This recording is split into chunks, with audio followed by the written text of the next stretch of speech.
Nous vous informons que ce programme est déconseillé aux moins de 10 ans. Un ambitieux financier de Wall Street.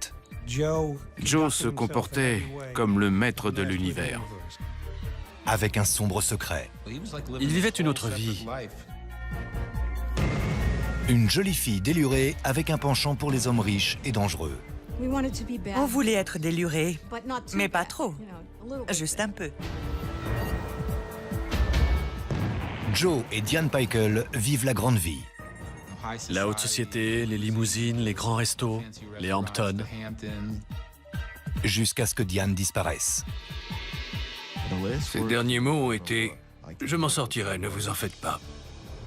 L'histoire d'un couple de la haute société new-yorkaise qui arrive au sommet à force d'ambition et de cupidité, mais qui se brûle les ailes. C'est tout de suite dans Crime en haute société.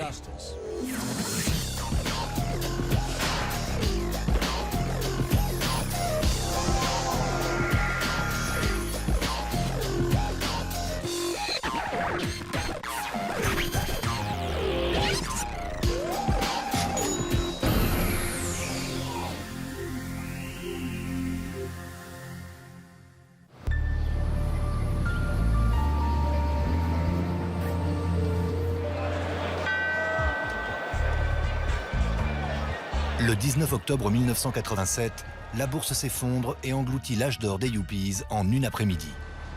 4 jours plus tard, Diane Peichel, belle, séduisante et riche, se dirige vers sa résidence d'été et une énième dispute avec son mari, Joe. La semaine suivante, on retrouvera son corps à 400 km de là, dans un fossé au bord de l'autoroute. Qui l'a tué ? La réponse se répandra comme une traînée de poudre de Manhattan jusqu'aux plages branchées de Long Island, les Hamptons. Joe et Diane Peichel étaient un couple notable de New York. Un financier à succès de New York et sa superbe femme. Le monde était à eux. Mais leur vie de rêve cachait une histoire de perversion et de folie.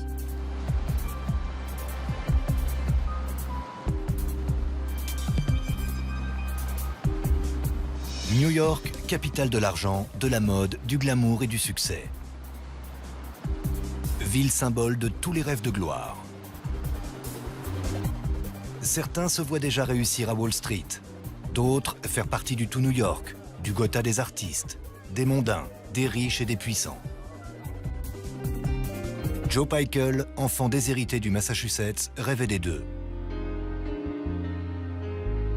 Joe grandit dans le quartier polonais ouvrier de Ware. Son père, ouvrier tisserand, est alcoolique et violent.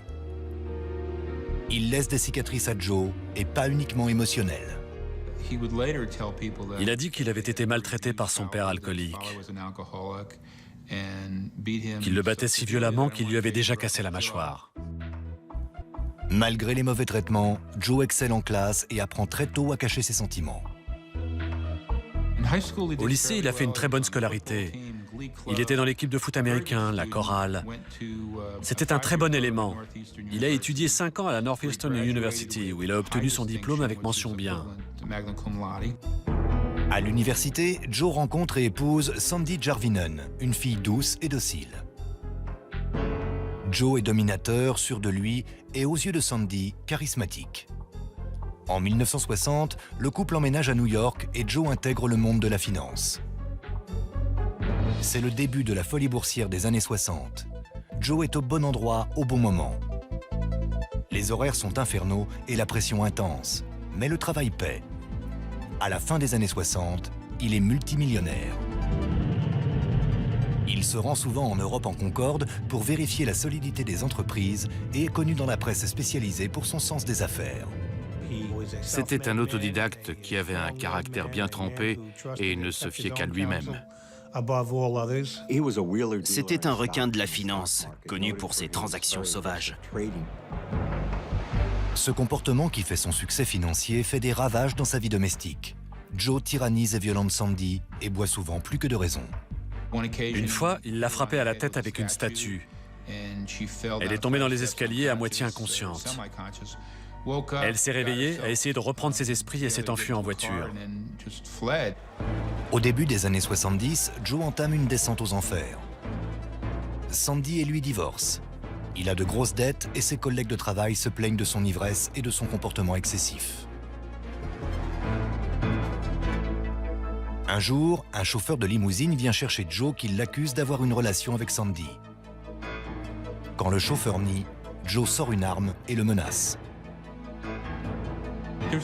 Joe Pykel était un personnage très impulsif. L'incident du chauffeur n'est pas isolé. Il lui est souvent arrivé de péter les plombs et de s'en prendre à tout ce qui se trouvait sur son passage. Avec son divorce, ses ennuis financiers et son alcoolisme, Joe a vraiment besoin d'aide. En avril 1976, il intègre les Alcooliques Anonymes près de chez lui dans le West Village. Je connais bien les Alcooliques Anonymes de Perry Street. J'y suis moi-même allé tous les jours pendant quelques années. Dans ces réunions, ils côtoient des artistes, des écrivains, des intellectuels. Dans ce groupe se trouve une jeune écrivain belle et tourmentée, Diane Whitmore. Diane a grandi dans une riche famille de l'Indiana. Une fille unique qui rêve de vivre à New York. Elle rêve d'écriture, d'art et de fêtes luxueuses. C'était une femme fascinante. Elle était incroyablement drôle. Elle était gracieuse, cultivée, intelligente. En 1965, Diane sort diplômée de Mount Holyoke, une université exclusivement féminine.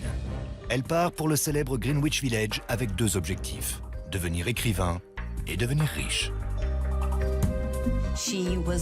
Elle voulait faire sa petite expérience d'après-fac, pleine d'éclat, de marginalité, de poésie, de vie de bohème et même de violence. Ça l'attirait beaucoup et elle l'avouait volontiers. Elle passe 10 ans à se droguer et à vivre des aventures sans lendemain.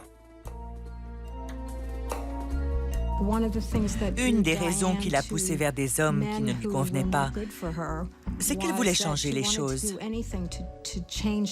Sortir du modèle de la brave fille qui se marie, a des enfants, comme dans les contes de fées. Mais après 10 ans à essayer de se trouver à New York, Diane est divorcée, toxicomane et alcoolique.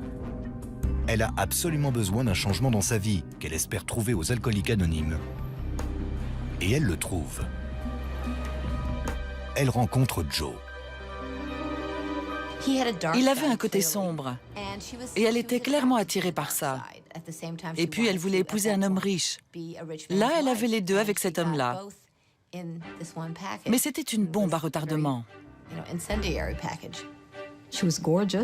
Elle était belle, drôle, sexy, talentueuse. Il n'était pas spécialement beau. Elle lui est tombée du ciel.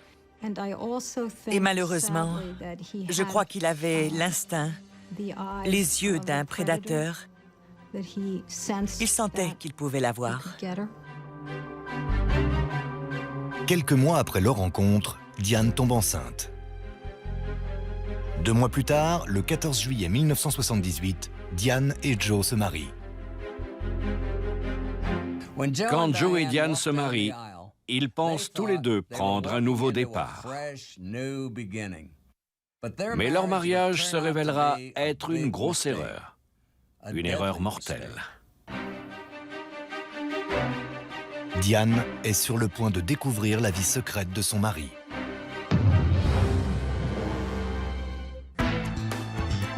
Au début des années 80, les affaires de Joe Pykel reprennent.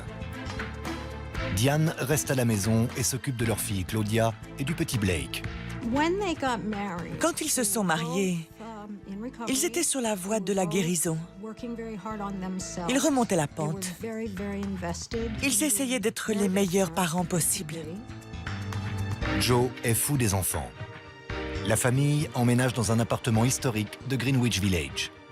Il porte des vêtements de créateurs, engage des babysitters et possède une grande résidence d'été dans les Hamptons. Les Hamptons ont toujours été la chasse gardée des vieilles familles riches et des cultivateurs de pommes de terre. Mais soyons clairs, l'argent attire toujours l'argent. Dans les années 80, les Hampton exercent une attraction irrésistible sur des gens comme Joe et Diane.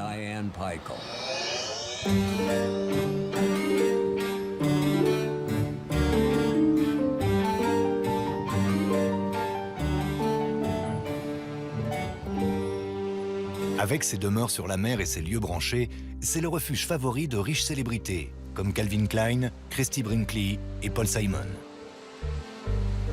La demeure des Peikel se trouve au centre de ce petit monde. Il menait la vie fastueuse de la haute bourgeoisie des années 80. On mettait les enfants à l'école privée. Elle avait 2 décorateurs, un pour l'appartement du village et l'autre pour la maison des Hampton. Diane vit la grande vie qu'elle a toujours voulu. Elle passe l'été dans les Hamptons avec les enfants. Joe passe la semaine à New York et les rejoint en limousine le week-end. Vu de l'extérieur, les Peikel mènent la vie parfaite. C'était le couple qui avait tout. Tout le monde pensait que ça ne pouvait qu'aller mieux. Mais leur ciel va s'assombrir. Le côté sombre de Joe, son impulsivité et son complexe de supériorité vont bientôt se faire jour. Joe se croyait vraiment au-dessus des lois.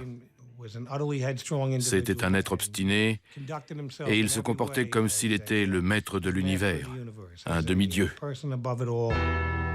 Comme avec sa première femme, Joe veut contrôler et dominer la vie de Diane. Mais Diane n'est pas Sandy. Diane était très combative. C'était la relation de 2 personnes de caractère qui veulent avoir le dessus. Une femme gagne rarement dans ce genre de relation, mais elle était loin d'être faible. S'il commençait, elle ripostait et les disputes s'envenimaient. Joe reproche souvent à Diane sa façon d'élever leurs enfants. Il trouvait qu'elle passait trop de temps à l'extérieur. Elle engageait des babysitters, elle les mettait à la garderie. Il trouvait que c'était une mère absente. Il n'aimait pas sa façon d'élever ses enfants, qui étaient aussi les siens à elle. Cela provoquait de grosses disputes. Début 1987, après presque 10 ans de mariage, Diane semble n'être qu'une bonne à rien pour Joe. Le couple partage rarement le même lit et Diane commence à suspecter son mari de la tromper. Mais elle va découvrir un secret bien plus dérangeant sur son mari.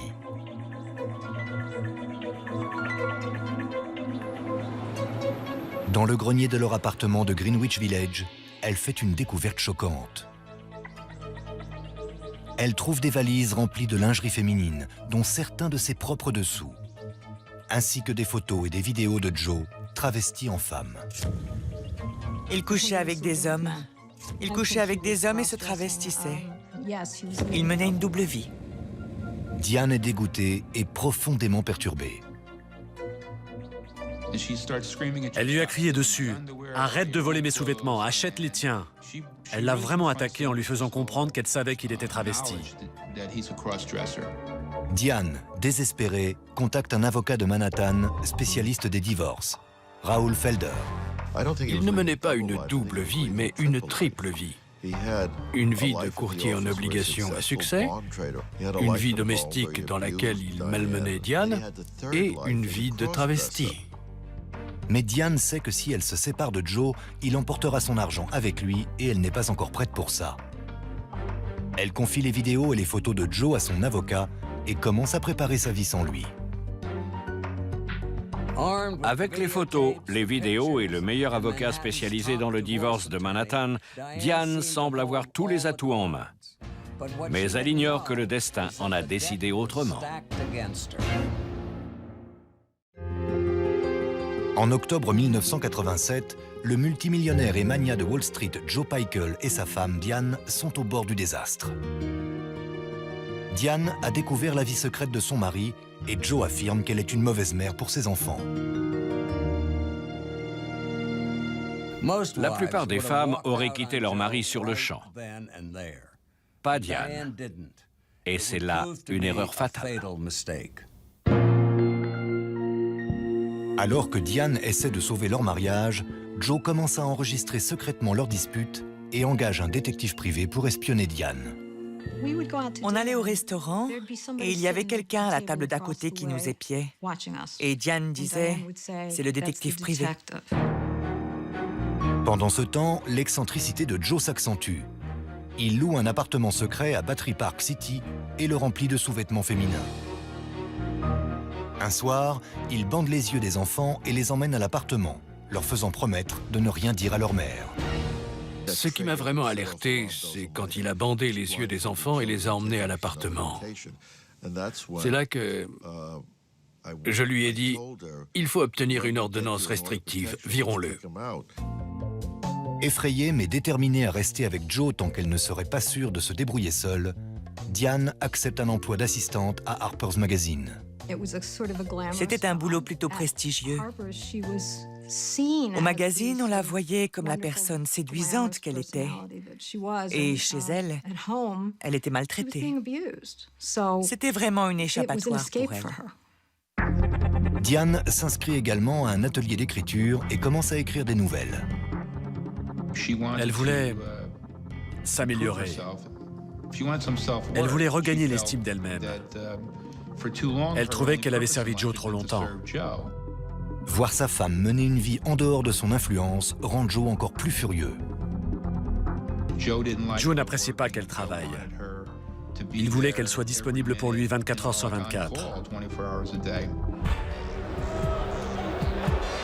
Et alors que les choses ne pouvaient pas aller plus mal, le lundi 19 octobre 1987, c'est le krach boursier.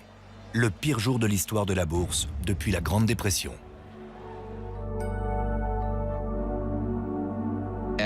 Son mariage battait de l'aile. Sa vie personnelle était une catastrophe. Et le lundi noir est arrivé. Il a perdu tellement d'argent qu'il savait qu'il était fini. 3 jours plus tard, Joe donne rendez-vous à son ex-femme Sandy dans un restaurant du World Trade Center. Il lui demande de devenir la tutrice légale de ses enfants si quelque chose devait lui arriver. Ou si Diane devait avoir un accident. Au même moment, Diane se prépare à quitter Joe en emmenant les enfants avec elle. Elle faisait tout ce qu'elle pouvait pour se sortir de là. Elle cherchait un endroit pour vivre. Elle avait fait tout ce qu'il fallait dans ce genre de situation. Elle avait de l'argent de côté, elle avait des affaires chez des amis, elle connaissait les foyers pour femmes. Joe et Diane savent que leur mariage est mort et enterré. Ce vendredi, ils prennent chacun leur voiture, direction Amagansett, dans le but de partager leurs biens avant de vendre la maison. Je devais manger avec elle ce soir-là. Je l'ai appelée dans l'après-midi. Je lui ai demandé si on dînait toujours ensemble. Elle a dit non. Et elle m'a dit qu'elle allait à Amagansett pour se partager les biens avec Joe. Et je me souviens avoir pensé, quoi? Ils allaient régler leurs affaires. Et c'est tout à fait le genre de choses qu'elle n'aurait jamais dû faire. Je me souviens l'avoir suivie dans le hall en tentant de la retenir. Et ses derniers mots étaient « Je m'en sortirai, ne vous en faites pas ». Dans un film, c'est là qu'on crie « N'y va pas !» Mais ce n'était pas un film. Personne n'a pu sauver Diane Peichel. Après son arrivée à Amagansett avec les enfants, Joe les couche. Quand elle arrive finalement à 1h du matin, Joe l'attend. Le lendemain, quand les enfants demandent où est leur mère, Joe leur explique que papa et maman se sont disputés et que Diane a disparu. Il leur dit qu'ils vont faire un voyage en voiture. Il les installe avec précipitation à l'avant de la voiture familiale. À l'arrière se trouve un mystérieux paquet. Premier arrêt, la quincaillerie d'Amagansett. Il a demandé de la corde, une brouette, une pelle, des bâches, des sacs poubelles, des nettoyants. Joe paie une facture de 400 $ et achète ensuite 12 sacs de glace. Mais il refuse qu'on la charge dans la voiture. J'ai voulu l'aider à mettre la marchandise dans sa voiture et il a refusé catégoriquement. Il m'a interdit de toucher la voiture et m'a dit de tout poser à côté. La voiture chargée, il prend la direction du nord. En route, il appelle un ancien camarade de fac pour lui demander un service. Il est arrivé chez un ancien camarade qu'il n'a pas vu depuis plus de 10 ans. Et il lui demande s'il pouvait garder ses enfants pour le week-end. Après avoir roulé 250 km vers le nord pour déposer ses enfants chez son ancien camarade, Joe fait cette fois plus de 300 km pour se rendre chez son ex-femme près de Boston. Quand il arrive à 4 heures du matin, Joe a l'air d'un fou désespéré. Il dit à Sandy qu'il a quelque chose à enterrer. Au début, elle a pensé qu'il voulait dissimuler une transaction financière, mais il a expliqué qu'il voulait vraiment enterrer quelque chose dans le jardin. Au fil de la conversation, Sandy a fini par comprendre qu'il s'agissait en fait d'enterrer Diane. Joe avoue à Sandy qu'il a tué Diane et que son corps est dans le coffre. Sandy refuse de l'aider et il repart vers Manhattan. Joe Pykel est maintenant complètement incontrôlable. Quand même, voilà un homme qui avait été une sorte de petit génie de Wall Street. Et le voilà qui demande à sa première femme s'il peut enterrer sa seconde femme dans son jardin. Et après? 48 heures après avoir assassiné sa femme, Joe Pykel se réveille dans son appartement de Greenwich Village. Ce ne sera pas un lundi matin ordinaire au bureau pour Joe Pykel. Au lieu d'enfiler un luxueux costume italien pour regagner Wall Street, le voilà considéré comme un tueur en fuite. Les enfants de Joe sont toujours chez son ancien camarade et le corps de Diane toujours dans le coffre de la voiture garée dans la rue. Il appelle l'école des enfants pour signaler leur absence. Et puis il part vers le nord pour aller les rechercher. Mais il doit d'abord s'occuper du corps de leur mère. Près de la sortie pour Newburgh, il a vu une aire de stationnement et a dû comprendre que c'était sa dernière chance. Il s'est garé, il a jeté un œil dans le fossé et c'est là qu'il a abandonné le corps. Quand Joe sort du coffre le corps de Diane enveloppé dans une bâche pour le traîner sur 10 mètres avant de le jeter dans un fossé, il n'est qu'à quelques kilomètres de l'endroit où il doit aller chercher ses enfants. J'ai toujours trouvé bizarre qu'un type aussi intelligent, qui avait eu autant de succès dans son métier, puisse jeter le corps de sa femme dans un endroit où on le trouverait facilement.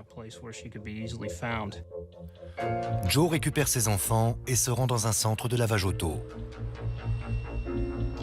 Il n'avait pas dû dormir depuis des jours. Il avait une tête de déterré, ses vêtements tout froissés. Il n'avait vraiment pas l'air en forme.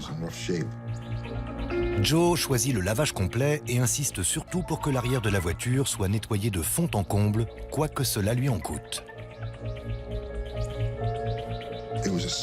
Il y avait un renfoncement à l'arrière. J'étais en train de le nettoyer et il était constamment sur mon dos pour me demander si c'était très sale. Pendant qu'on lave sa voiture, Joe raconte à tout le monde la dispute avec sa femme. Il m'a raconté que sa femme l'avait quitté, qu'elle était partie avec son amant et qu'il avait trouvé des préservatifs sous le lit. Il avait voulu prendre l'air et avait emmené les enfants avec lui. Quand Joe et les enfants repartent, près de 3 heures plus tard, les employés du centre auto jettent un œil dans la benne où Joe a jeté plusieurs objets. Ils ont trouvé un couteau. Ils ont trouvé beaucoup de vêtements féminins de grande taille et des talons aiguilles. Mais ces talons aiguilles, c'était au moins du 45. C'était immense. Il trouve cela assez étrange et en informe la police qui se rend sur les lieux. Quand j'ai vu le couteau, la corde et les vêtements de femme, j'ai eu énormément de soupçons. Il avait jeté des photos de ses enfants. J'ai moi-même un fils, un petit blond aux yeux bleus. Ça m'a interpellé. Pourquoi jeter ça? Cela fait maintenant 2 jours que Diane n'a pas donné de nouvelles. Ses amis craignent le pire. Quand j'ai su qu'elle n'était pas allée travailler, j'ai su qu'elle était morte. Je savais qu'il l'avait tuée. À 10 h, Bill Glynn de la police de New York reçoit un appel d'une des collègues de Diane à Harper's Magazine. Elle répétait qu'elle était vraiment très inquiète pour la sécurité de Diane. Elle craignait que Diane soit retenue prisonnière dans une cave dans leur maison d'Amagansett. Mais peu après, Glynn reçoit un appel de Joe Pykel, qui joue le rôle du mari inquiet. Il a dit « Je voulais vous faire savoir que je me suis disputé avec ma femme. » Il disait être à Amagansett. Il m'a dit qu'il cherchait une chaussure d'enfant sous un lit et qu'il avait trouvé un préservatif qui n'était pas à lui. Il avait demandé des explications à sa femme, une dispute avait éclaté et elle avait quitté la maison. Il ne l'avait pas revue. Joe promet d'appeler l'inspecteur si Diane ne rentre pas avant le soir. La police décide alors de piéger Joe. Il reçoit un appel qui lui annonce qu'on a trouvé ses cartes de crédit dans une benne près d'un centre de lavage de Newburgh. La personne qui appelle, utilisant un faux nom, est en fait l'inspecteur John Smith de la police de Newburgh. Au début, tout allait bien, jusqu'à ce que je commence à lui parler de cartes de crédit et de portefeuille. Il est devenu très nerveux. Il a commencé à bafouiller. On aurait dit qu'il avait des billes dans la bouche. Joe envoie son chauffeur récupérer les cartes de crédit. Mais quand il arrive, il ne trouve personne. Pendant ce temps, la police de Newburgh a retrouvé l'adresse correspondant à la carte de crédit. Ils préviennent la police de New York. Je ne savais pas ce qui se passait, mais je savais que je devais rencontrer ce type. Vers minuit, l'inspecteur Glynn se rend chez Joe pour prendre le signalement de la disparue. J'ai trouvé Joe Pykel un peu étrange. Je pensais qu'il essayait de cacher quelque chose, mais je ne savais pas quoi. Je lui ai demandé s'il n'était pas inquiet de ne pas l'avoir revu depuis 24 heures. Il m'a dit que non, qu'elle avait déjà fait ça, qu'elle allait finir par revenir. Le lendemain, la police de l'État de New York fouille la maison des Hampton. Juste à côté de la maison, il y avait un cimetière. On a tout de suite pensé qu'elle pouvait être enterrée là. Pendant qu'on fouillait la maison, on a aussi utilisé des chiens dans le cimetière et on a cherché des traces de terre fraîchement remuées. La fouille du cimetière ne donne rien. Mais dans la maison, les policiers font une découverte qui confirme les dires de Joe. Nos hommes ont en effet trouvé un préservatif sous le lit et l'ont gardé comme pièce à conviction. Mais le lendemain, la police reçoit un appel des services techniques de l'autoroute de Newburgh. J'ai reçu un appel des services autoroutiers qui disait avoir trouvé un corps. C'était le corps d'une femme qui avait été découvert le long de la voie dans un fossé. Il ne faut pas longtemps à la police pour identifier le corps de Diane Pykel. L'autopsie révèle qu'elle a été frappée à en perdre conscience, puis étranglée. Mais quand la police veut interroger Joe, il est parti. Et on découvre que son argent a également disparu. Nous avons appris qu'il retirait de grosses sommes d'argent de son compte. Il était très fortuné. On avait peur qu'il essaie de quitter le pays. Finalement, le jeudi 29 octobre, 5 jours après la disparition de Diane, Joe Pykel est arrêté chez son avocat à Manhattan. On l'emmène dans le nord de l'État pour l'interroger. L'inspecteur Joe Tripodot était dans la voiture. Il n'a pas arrêté de dire combien Diane était mauvaise, qu'elle avait des amants. Pour le faire parler, l'agent Tripodot l'emmène à la morgue voir le corps de Diane. Il a regardé et je l'observais pour voir une réaction. Mais il l'a regardé et a dit « c'est elle ». On lui demande ensuite de se déshabiller pour vérifier qu'il ne possède pas de drogue et chercher des marques sur son corps. Joe Pykel refuse catégoriquement. J'ai dit « Joe, vous allez vous dessaper. Faites-le vous-même, sinon on le fera. » Alors il a accepté et a commencé à se déshabiller. C'est là qu'on a compris pourquoi il était réticent au début. Il portait un soutien-gorge, des collants et une petite culotte de femme. Quand l'inspecteur constate des marques sur son corps et sur ses mains, Joe a une explication toute prête. Il a dit s'être fait ça en jouant avec ses enfants.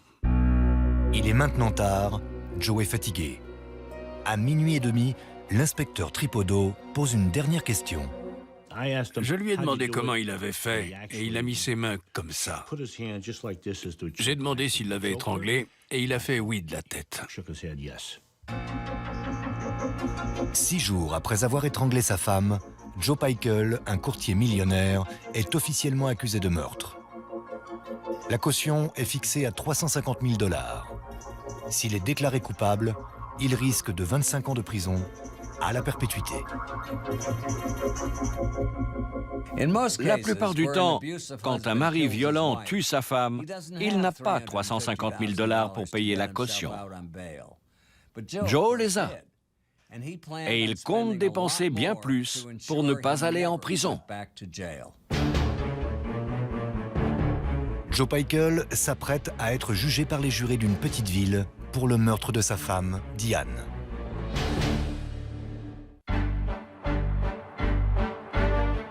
Nous sommes en janvier 1989. Diane Pykel est morte depuis plus d'1 an. Même si son mari Joe a avoué l'avoir étranglée, il prétend que c'était de la légitime défense. Pour le défendre, il a engagé de grands avocats new-yorkais, Stephen Worth et Ron Bekoff. Le procès promet d'être passionnant. Ce sera la parole de Joe et son argent contre les preuves de l'État. Et pour rendre le tout un peu plus étrange, Joe s'est remarié. Sa nouvelle femme est Mary Bain, une styliste new-yorkaise. Il est venu à mon bureau en été. Elle était là et il me l'a présentée. On a discuté pendant 1 heure et il m'a dit « Qu'en pensez-vous ? Je peux l'épouser ?» J'ai dit « Je suis contre. » Il a dit « Pourquoi ?» J'ai dit que s'il épousait une autre femme, la cour pourrait y voir un mobile. Il est parti et 2 jours plus tard, ils étaient mariés. Comment une femme peut-elle devenir intime si vite avec un homme accusé d'avoir tué sa femme? Ça me dépassait. Comme le corps de Diane a été retrouvé dans le nord de l'État, le procès se tient à Goshen, une petite ville endormie à 2 heures de Manhattan. Le lieu du procès désavantage la défense de Joe. C'est comme quand on joue un match à l'extérieur. Et on sentait bien que Joe et même nous étions vus comme des arrivistes de New York. Le stéréotype même du riche citadin que les gens du nord de l'État n'aiment pas. Le 26 janvier 1989, les jurés sont désignés et le procès commence. Il y avait 11 hommes et 1 femme. Et on s'est demandé si ces types allaient comprendre une femme de Greenwich Village. Est-ce qu'ils n'allaient pas dire « elle le méritait » ? Les avocats font tout pour amadouer le jury, mais ils peinent à contrôler la nouvelle épouse de Joe. Le premier jour du procès, Marie est arrivée avec un manteau de vison. Je l'ai pris à part avant qu'on entre.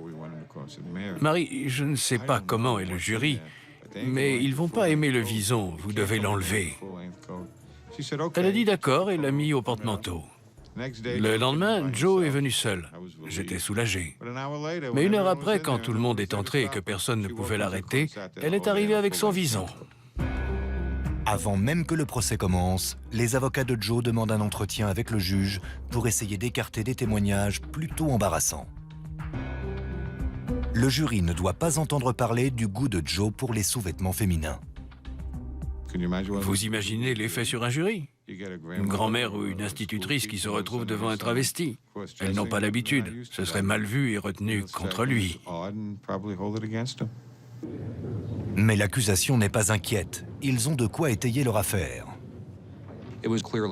Il était clair que ce meurtre n'était pas parfait. Nous voulions vraiment utiliser tout ce qui serait dit par l'accusé pour montrer au jury tout ce qui s'était passé.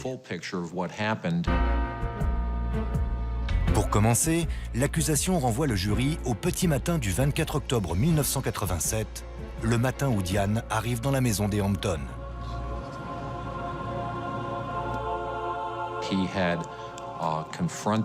Il avait pris Diane à partie.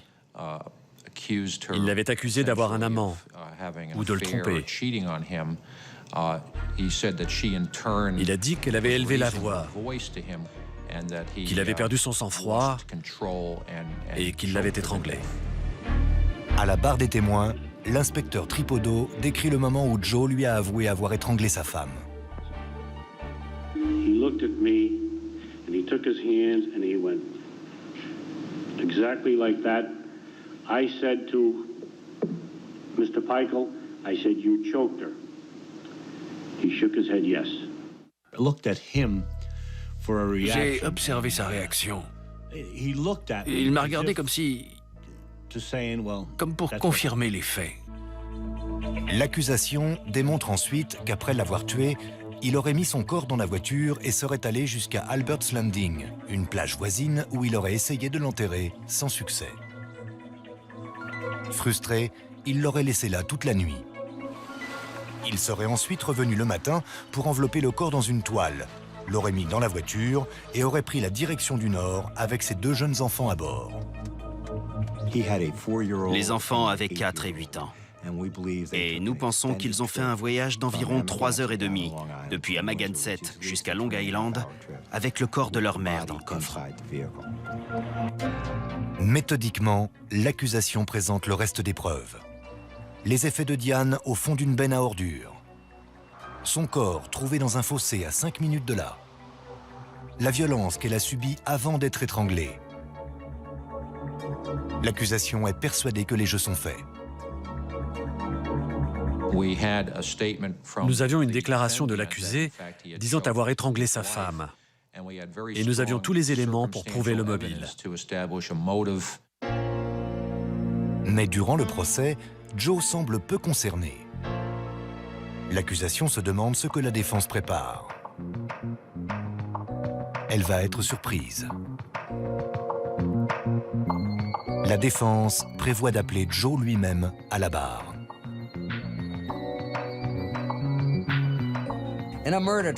Dans un procès pour meurtre, faire témoigner l'accusé est très risqué.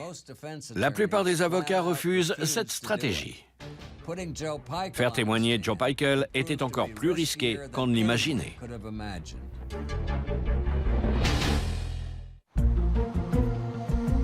Le procès pour meurtre de Joe Peichel dure déjà depuis 1 mois. Il reste à la défense un seul témoin à appeler, Joe Peichel lui-même. Nous avions construit notre défense en sachant que nous pourrions gagner ou perdre si le jury appréciait Joe Peichel, s'il le croyait, s'il avait de la peine pour lui. Une seule erreur de Joe et il était fini. Ses avocats l'avaient entraîné pendant des semaines et ils savaient qu'il pouvait réussir. Mais le matin où Joe doit se présenter à la barre, il ne vient pas. Le lendemain matin, pas de Joe Peichel.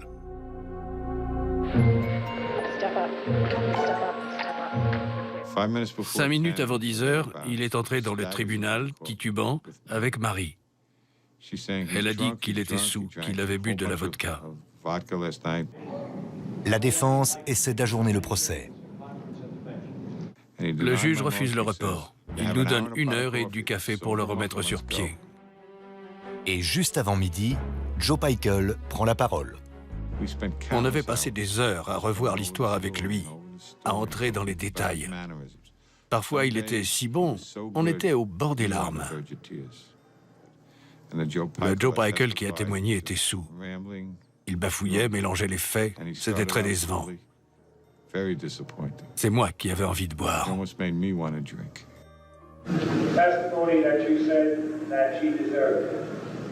Possibly you said that? Yeah. She was a bitch and cheating on me right from the beginning. I wanted my children. I didn't want them with her. And also, she had tried to kill me.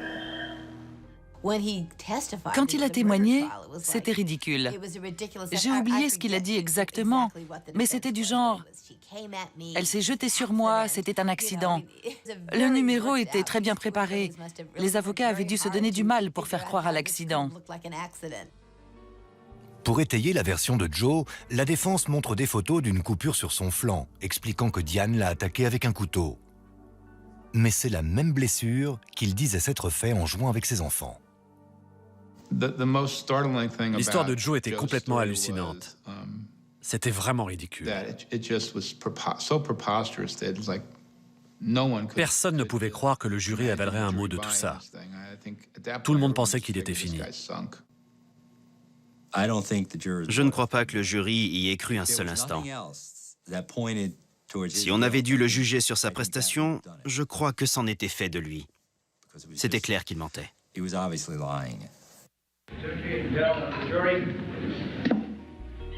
Le lendemain, le jury tient le verdict. On jouait aux cartes dans la salle du jury. Et on nous dit que le jury tient un verdict. On allait y retourner et il m'a dit « Bonne chance ». À moi, Joe ? Bonne chance à vous. Does the jury find the defendant guilty of murder in the second degree? We do. Is that a unanimous verdict? Unanimous verdict. Ils l'ont déclaré coupable. Il m'a dit d'approcher et m'a murmuré « Je suis désolé, j'ai foiré, j'aurais pas dû boire ». Je crois qu'il était choqué. Il vivait dans son monde. Il ne s'y attendait pas.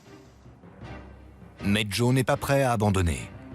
Quelques jours après le verdict, l'épouse de Joe, Marie, vient avec son avocat et un enregistrement d'une dispute entre Joe et Diane. On entendait Diane Peichel, la victime, dire « Je m'en fous, je vais te tuer, je vais te planter avec un couteau de cuisine, et je me fous d'aller en prison. » Je venais de baser toute ma défense sur la légitime défense, et j'avais une cassette qui prouvait ce qu'on avançait. J'étais fou. Je suis allé voir le juge qui m'a demandé ce que je voulais faire. J'ai dit que je voulais faire appel du verdict. Il m'a dit « D'accord ». Mais l'avocat n'a pas le temps de faire appel. Le 2 juin 1989, Joe s'effondre dans sa cellule. Je préparais mon appel. J'ai reçu un coup de fil, Joe Peichel est mort. J'ai cru à une blague, très drôle. J'ai appelé la prison, il était vraiment mort. L'autopsie révèle que Joe Peichel est mort de complications liées au sida. Ironiquement, sa mort permet à ses avocats de laver son nom. Dans l'État de New York, si on meurt avant la prononciation de la peine, la condamnation est nulle. La peine n'avait pas été prononcée. Le jugement en appel n'avait pas été rendu. Techniquement, il n'a pas été condamné pour meurtre. Après ses funérailles à l'église Saint-Joseph de Greenwich Village, Joe est enterré dans une tombe sans nom dans le cimetière près de la maison où il a tué Diane. 6 mois plus tard, sa condamnation est officiellement effacée. Pour la loi, Joe est devenu innocent. Malgré tout l'argent dépensé pour sa défense, c'est la mort de Joe qui a fait de lui un innocent. Pour l'État de New York, il est mort innocent. Mais Joe Peichel n'était pas innocent. Il a sauvagement assassiné la mère de ses enfants et quelque part peut-être, il paie pour ça. Ici Dominique Dunn, merci de nous avoir suivis.